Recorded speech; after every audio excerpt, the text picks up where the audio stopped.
गिरच्या ST महामंडळाच्या आगारातून तब्बल 6 लाखांच्या नोटा या बदलून देण्यात आल्याचं उघड झालंय। निशान भद्रेश्वर आपल्या सोबत आहेत आपले प्रतिनिधी। निशान, कधीची घटना आहे, काय अपडेट्स आहेत आत्ताचे?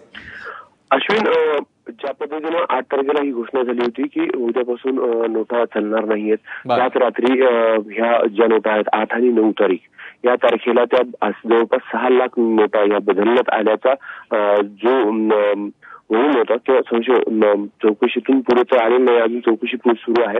मात्र ज्यावेळेस ही चर्चा समोर आली त्यावेळेस आगार प्रमुखांनी जे लोकपाल आहेत बिराजदार त्यांचं निलंबन केलं आणि आता चौकशी सुरू आहे।